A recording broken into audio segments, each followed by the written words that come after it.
what was the password, Orville? I'm just kidding. Well, thanks, Orville. Thanks to you and Doug Rayburn for the invitation. It's good to be here. I see a lot of familiar faces in the audience. Hopefully I'm not going to be too boring at the unclassified public release level. I get a lot of questions from a number of different venues on, one, how does the Rapid Capabilities Office do what you're doing? You must have special authorities. You must hire, super people. You must have all these special waivers.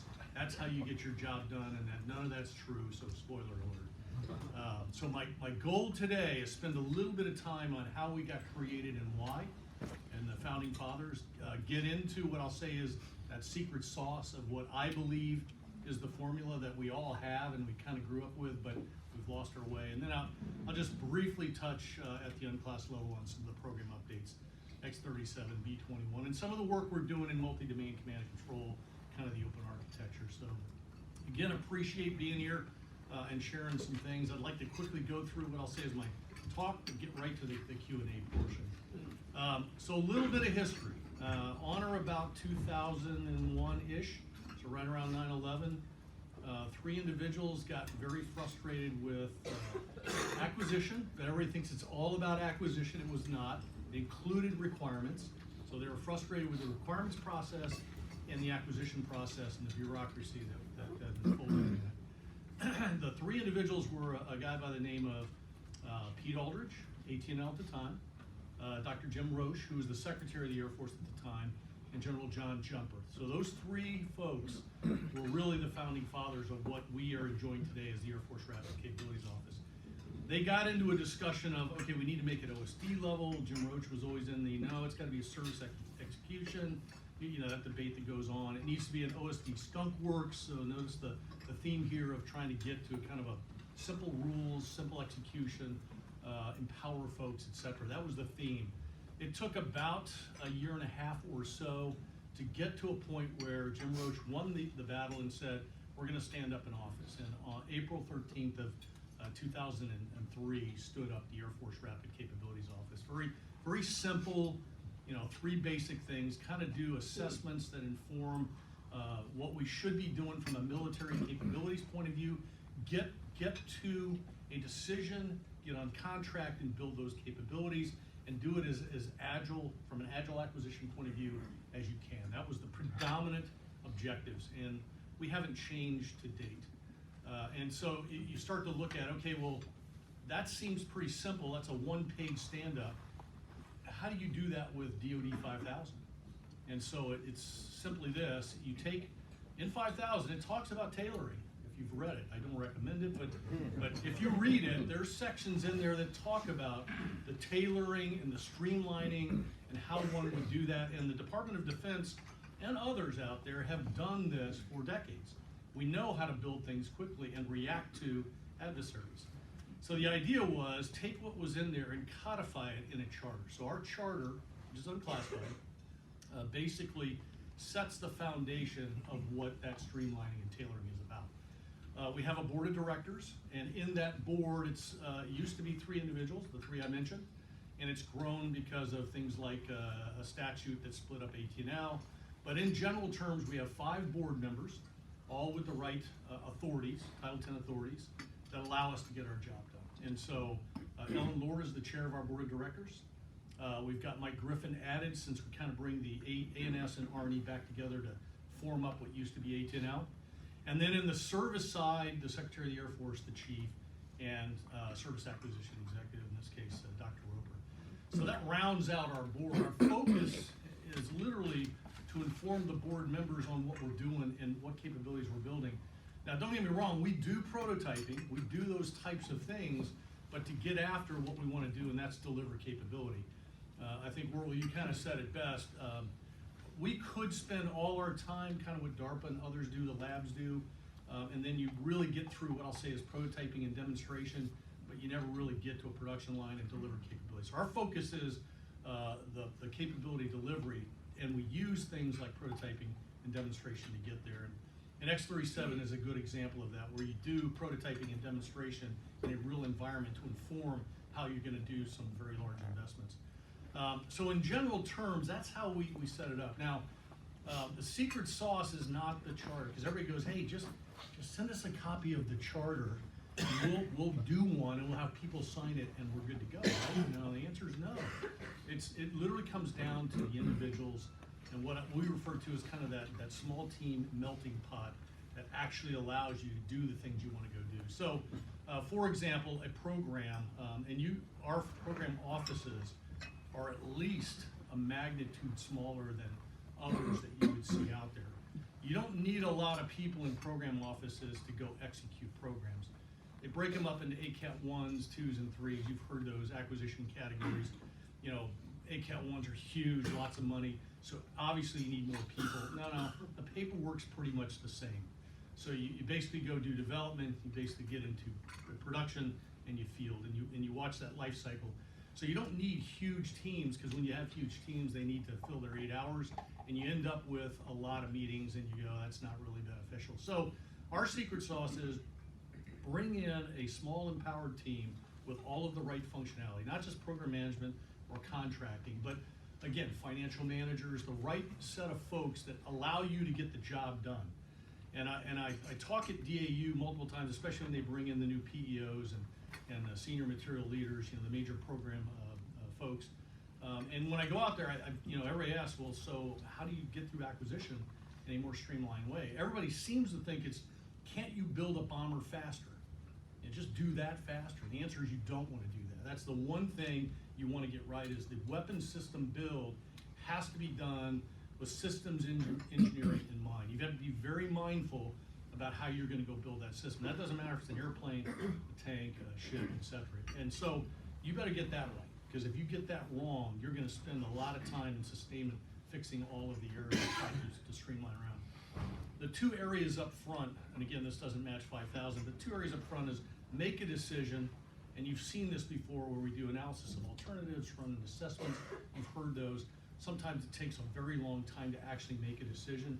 If you don't make the decision, you can't get on contract. That's the second thing, and then you'll never get to building the weapon system. So the 2 areas up front, make a decision, get on contract.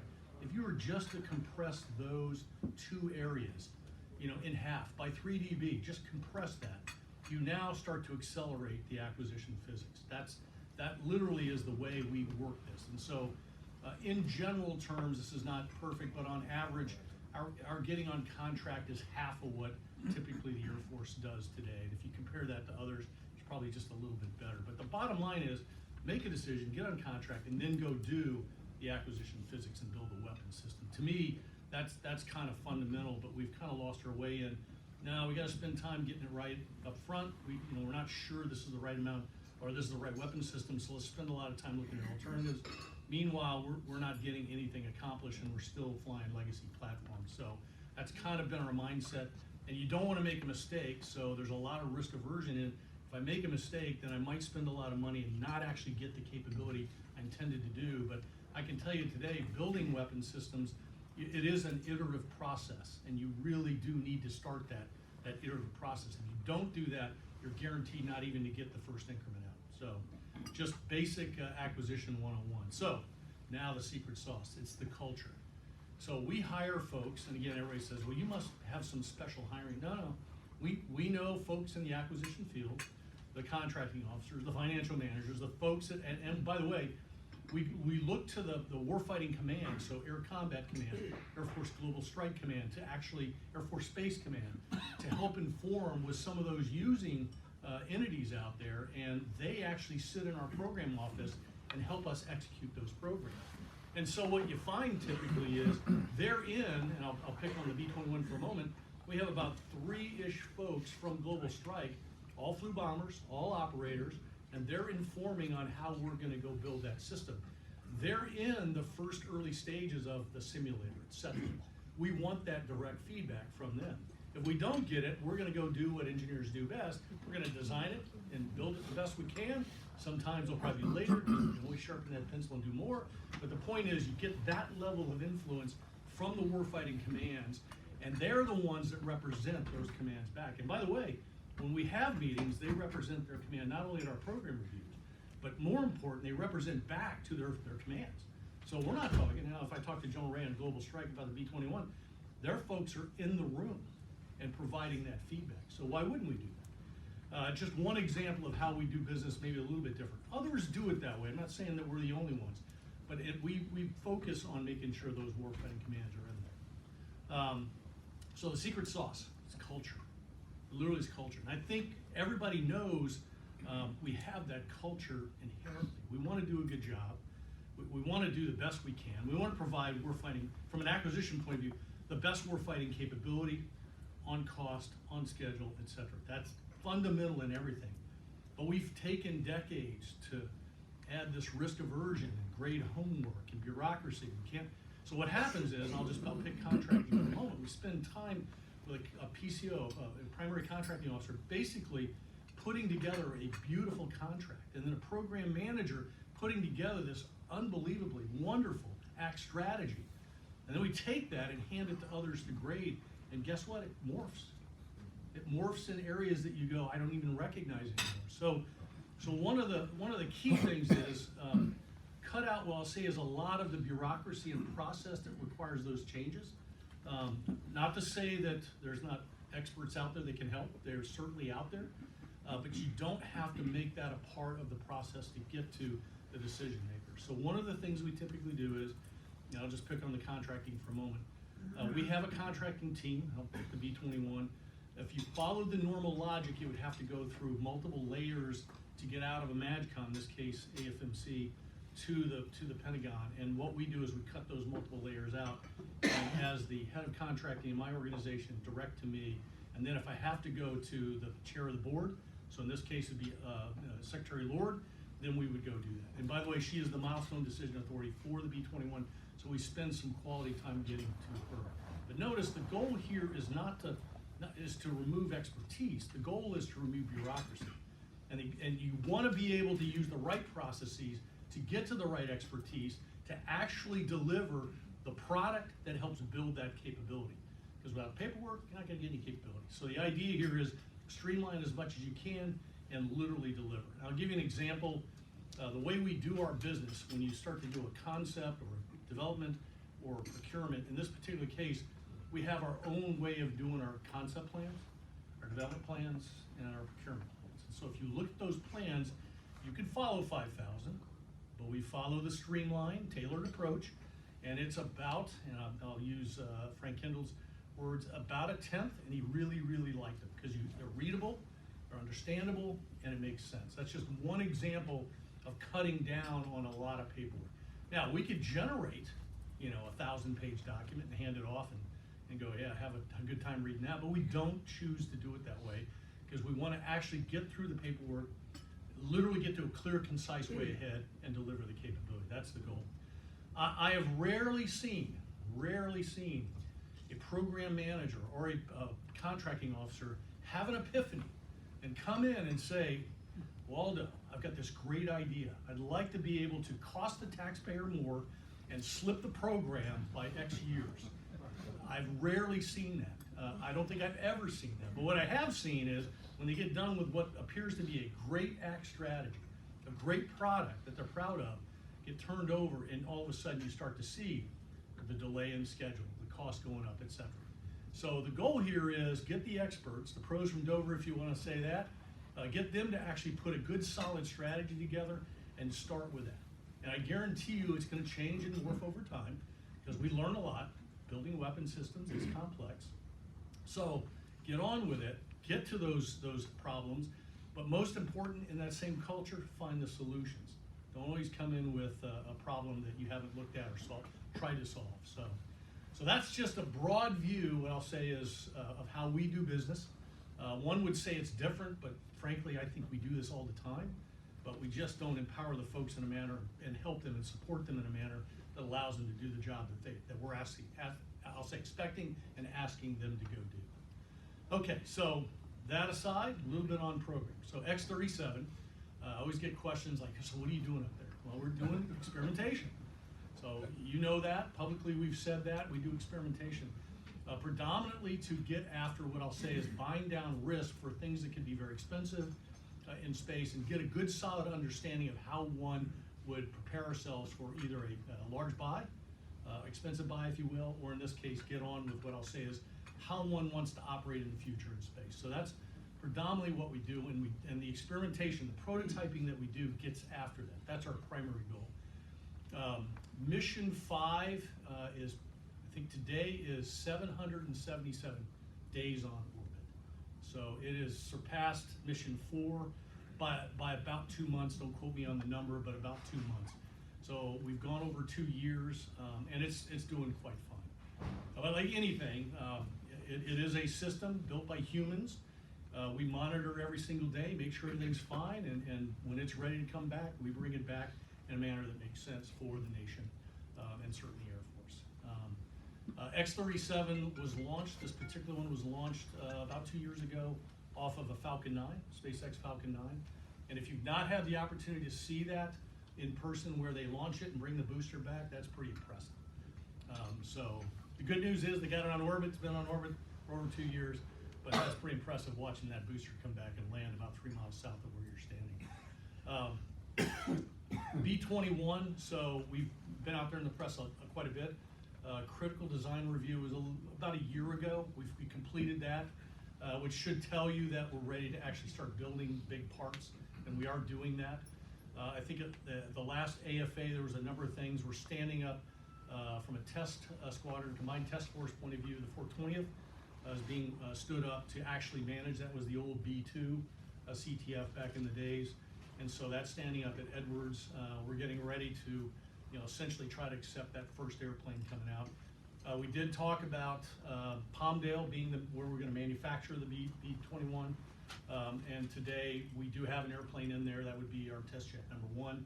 I won't go into a lot of detail how far along we are, but suffice it to say is we're working the production line literally today. And so we're looking forward to having that airplane built. It is a complex airplane. I'll just leave it at that. It does take time to assemble all the parts, get all of the subsystem in play. If you've ever built an airplane, there's a lot of pieces. And so the idea here is get that assembled.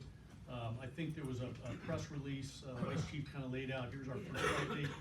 The earliest first flight date is December of 21. That's what the Vice Chief released.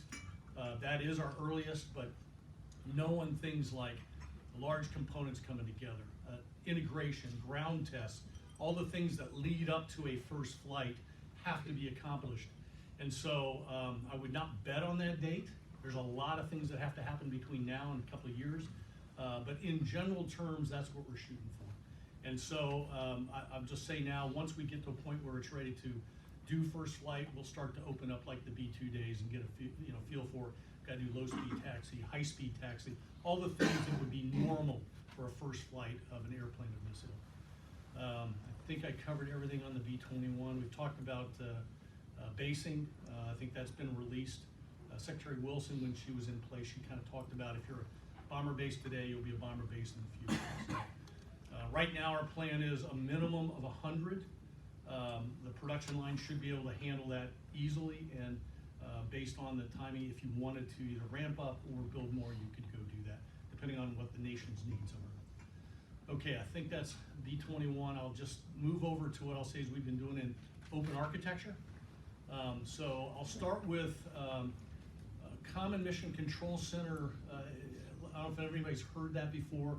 It was for the RCO, it was a prototype of how one kind of breaks down the stovepipes of, I'll say, highly proprietary spaghetti code out there and tried to get into sharing of information. So, has anybody ever used the internet?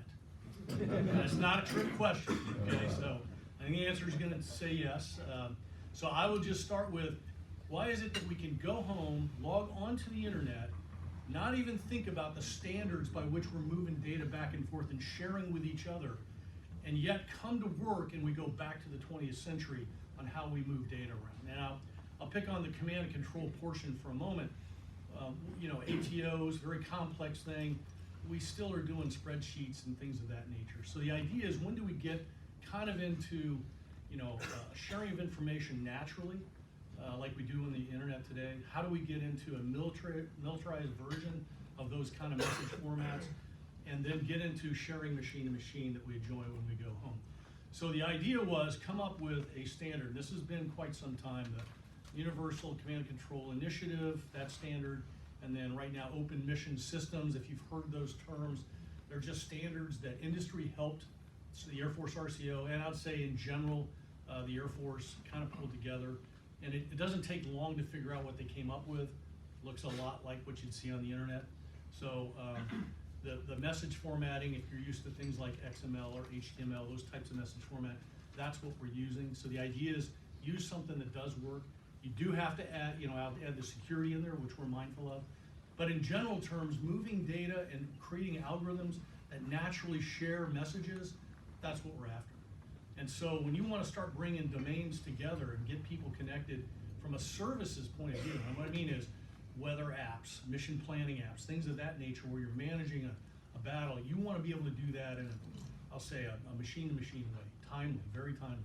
Today we don't do it that way. I'd say we kind of do it that way with the spaghetti code, but anytime you want to add a new line of code, it's a huge burden to get that regression testing done, et cetera, et cetera. So the idea is, let's get ourselves into the 21st century, use standards that do make sense, not just for the Air Force, but in general for everybody. And I think what you'll find is we can migrate our modern command and control, our modern way of sharing data from what we're used to doing today at home. And that's kind of the goal.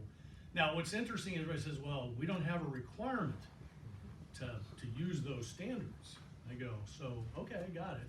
But show me the requirement that says I need a highly proprietary stovepipe system that does not connect to anybody. And they go, yeah, I see your point. So again, you don't need a KPP, if you will, a requirement to actually do things that I think are smart, efficient. We should be doing that naturally. And again, we need industry to help us with that regard, because when you're building these weapon systems, I can't do my job without industry. So we have got to partner, and part of that partnering is being smart, being efficient, et cetera. So that's kind of our goal there. Okay, I think I've covered most everything I wanted to talk about. I will open it up for questions. Well, thanks for being here, Randy. Some questions here. First of all, for those of us who've gotten too old to be out there flying and fighting and dropping bombs, this is the next best thing. We're here together with our allies, with the press, I think with professional staff members from Congress. So we've got a great crowd here. So let's just start with the first question. We need to wind this up by about 8:45, but we've got 15 minutes for questions. So John. Yes, sir. One of the big cost drivers with B-2 and F-22, we facilitized to build a lot of airplanes really fast, and we didn't do that. How did you structure the B-20 production? Are we hand building these airplanes? Can you give us some idea? Is this 5 a year, 20 a year, 100 a year? What's your philosophy on that? Yeah, I won't get into quantities, but I will get after what I think you're bringing up, and that's the point. One, you got to start with stable requirements. And I think it's been in the press quite a bit.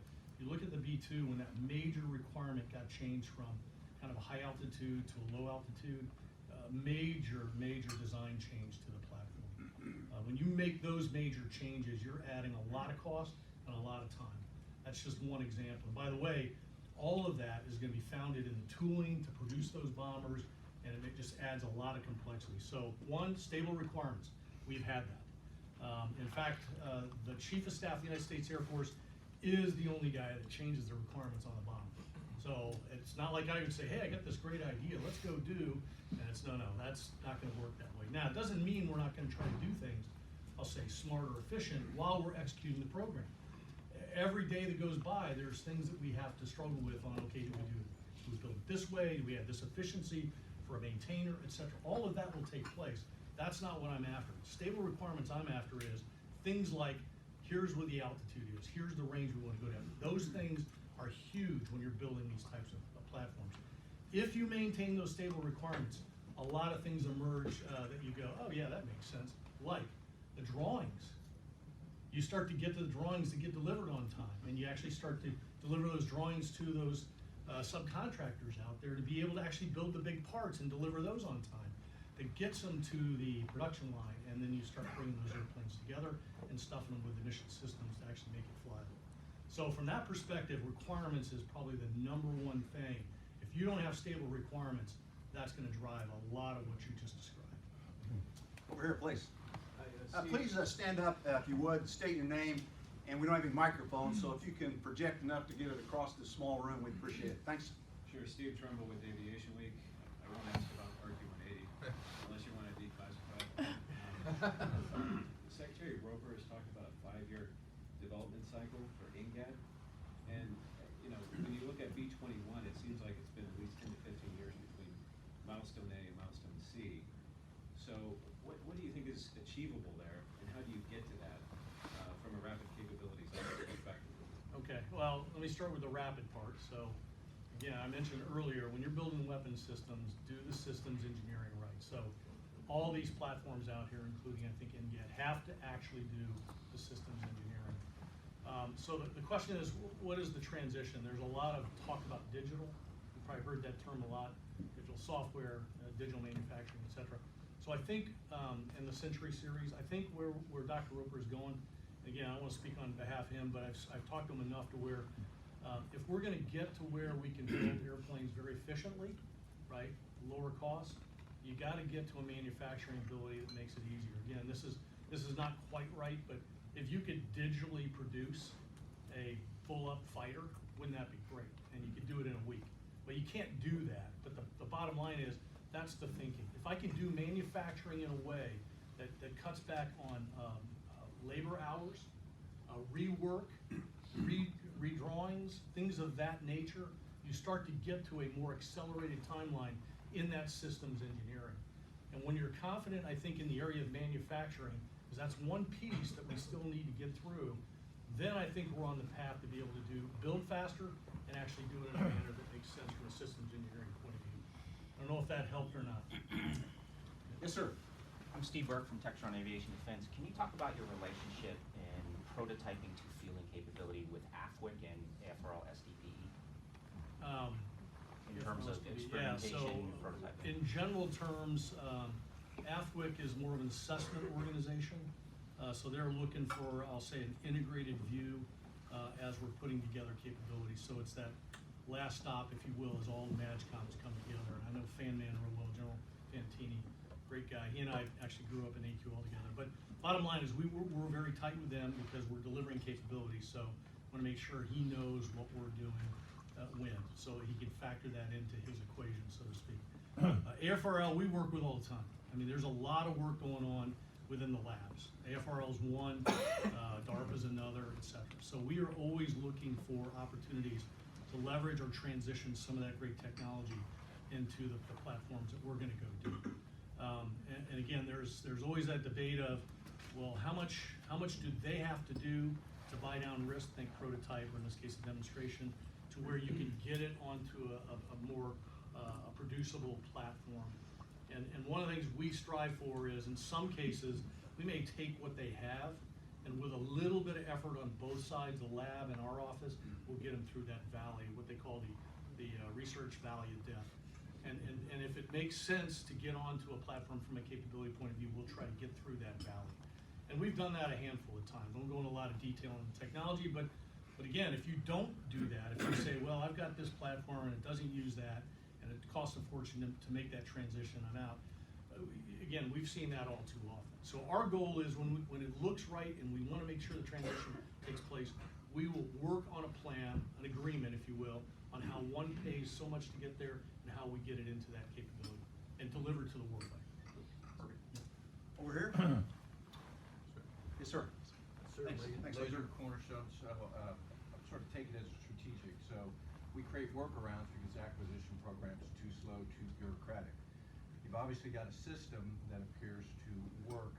Are we doing anything to take RCO and make it the standard, not the other way around? Yeah, good question. I always get that question. So I think the only thing slowing us down from that is the current way we do business today, the processes that exist today.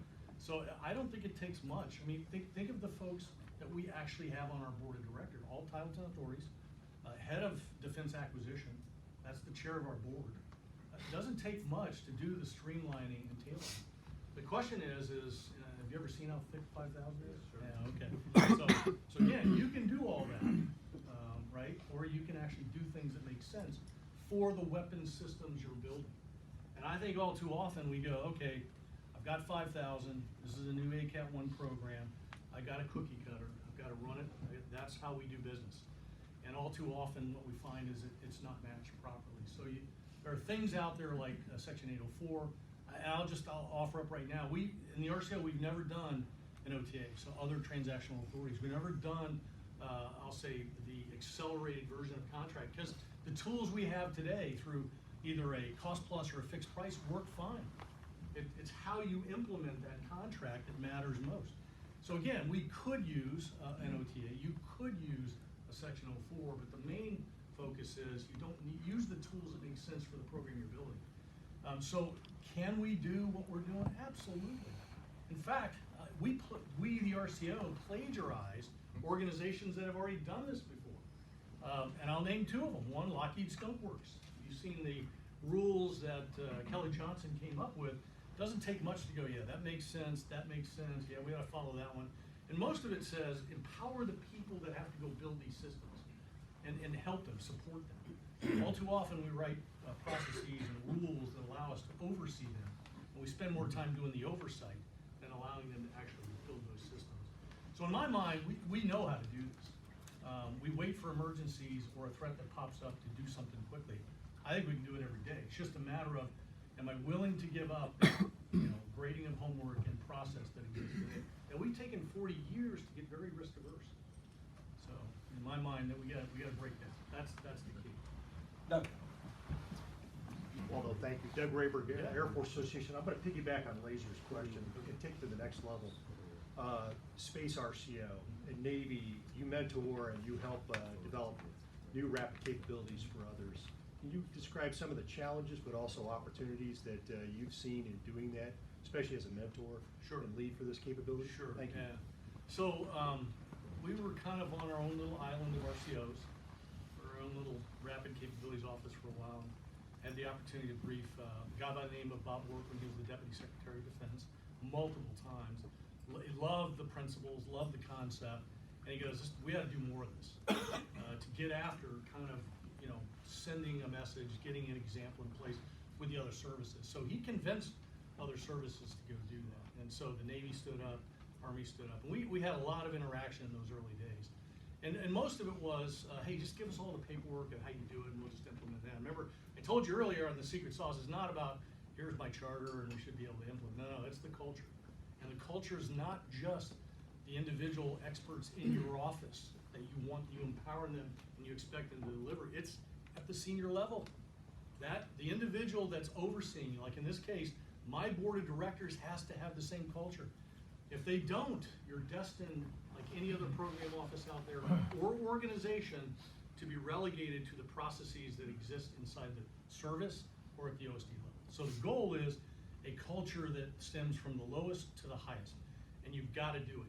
If you don't do it, all you're doing is just making yourself look like you're an RCO, but you're really not. And by the way, the moniker on the door does not describe what's behind the door. It's the individuals behind the door that actually describe that. So I won't go into the Navy and the Army. They have different ways of doing business, but it is charter formatted. Different services do different things. But on the Space RCO, when the statute came out, it was essentially, hey, we like what we see. Convert ORS into a Space RCO. So General Raymond was Air Force Space Command at the time. He's like, Waldo, can you help us set this up? Yep, I can do all that. So we knew what to do. We had the formula, had the charter, had it all set up. But the statute said, here's how you have boards. It kind of was very prescriptive on what you had to go do. So we were mindful of the statute, but at the same time, looked for opportunity inside the charter to be able to do what we kind of do. And they hadn't quite hired the director or the PEO.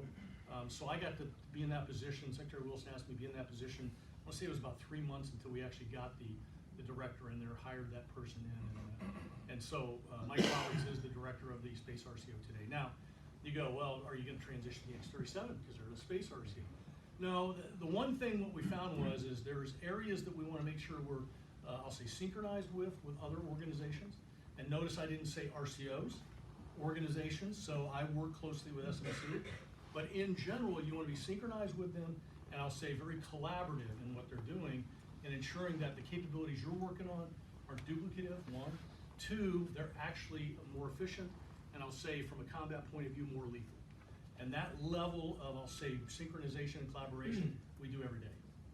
So I don't know if that helped, Doug? No, very much, thank you. Let me ask a backup question, and then we've got a few more minutes here. Randy, how do you roll in persistently what I would call advanced ConOps, concepts of operations opportunities? For example, integrating space capabilities for overrides and queuing for B-21s or F-22s or F-35s to hold targets at risk beyond the line of sight. So the integration of advanced technologies into advanced ConOps. Right. So I mentioned earlier trying to bring some of the warfighters in from the MAGCOMs. Yes, sir. So that's part of it. That's not everything, because remember, those folks have been trained and have grown up in what I'll say is the old paradigm. So some of that you have to help them into. Let me show you what some of the future looks like. Can you help us get to that next level? And I will tell you that formula works quite well. So that's one way. And we do that every day. Another way is reaching out to some of the FFRDCs out there, the MITREs, MIT Lincoln Laboratory.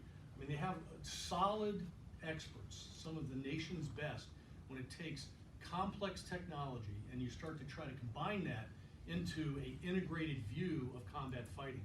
And so you take that advanced technology and you start to mix it with some of that warfighter input, and you start to form, hey, this integrated view, this OV1, if you will, starts to look like it may work.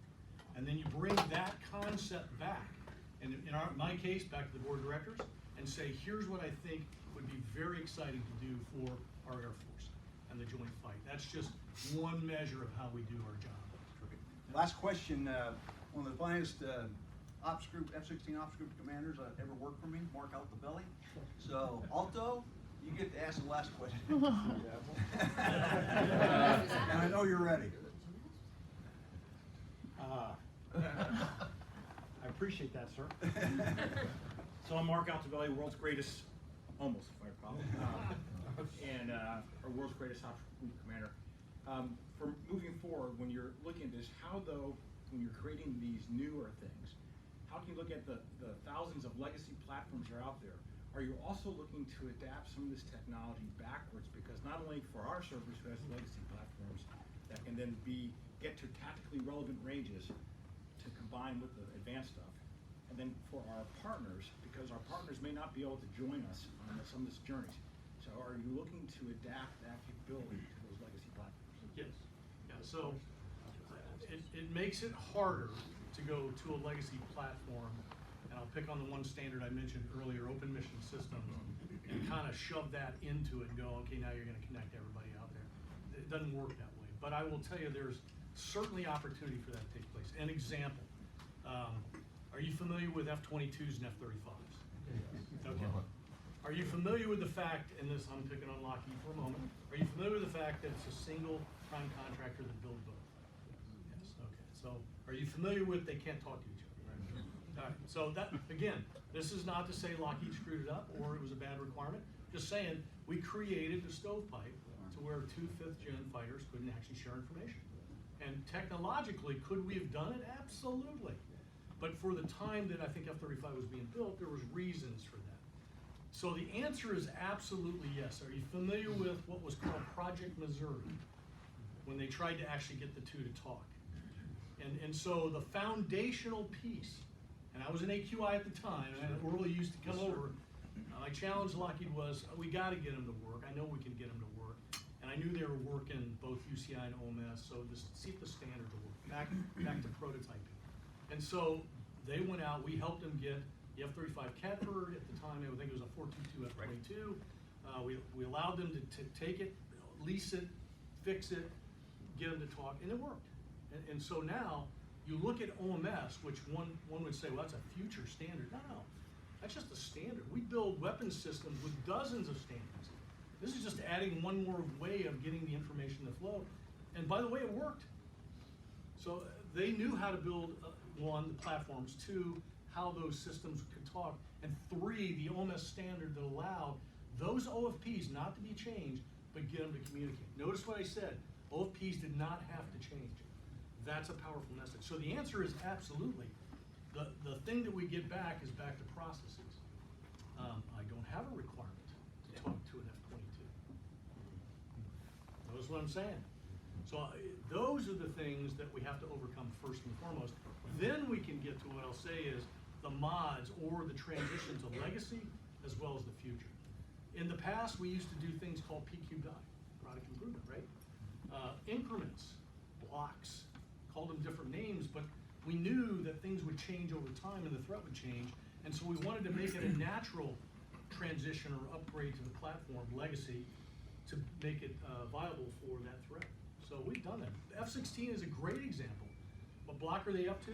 Since you're the greatest F-16 pilot in the world? Block not enough. There you go. So I want to say they're 60, pushing 70, something like that. So my point here is, we've done this before, why can't we continue to do it? Instead of going, I've got to have the perfect decision, the perfect AOA, the perfect contract that I will never change, to the perfect system, and I won't deliver it until it's perfect. Notice what I'm saying. It's ripe for disaster, and we've seen that multiple times. So we got to change that mindset. Well, thanks, sir. As we wind up, and there's going to be a press gaggle here, thank you all again for being here and supporting a tough fight and a tough AOR. That would be the Washington AOR. Randy, as always, you energize us. You are a world-class operator in this tough fight, and we can't thank you enough for your leadership. Beyond what the RCO does, you've helped us all in being smarter about how to fight and win this fight on behalf of our airmen and the warfighting capability of our Air Force. Little advertisement here for our Air Force Association. On the 6th of November, Chief Goldfein, General Goldfein will be here, standing where you are. And we're really excited about bringing in new Lieutenant General Tim Hawk and Mary O'Brien. Tim Hawk, the new 16th Air Force Commander. Mary O'Brien, the new A2, A6. They're going to talk about the U.S. Air Force in the cyber fight right here on the 12th of December. So thank you all for being here. Randy, thanks again, brother. Orville, thank you.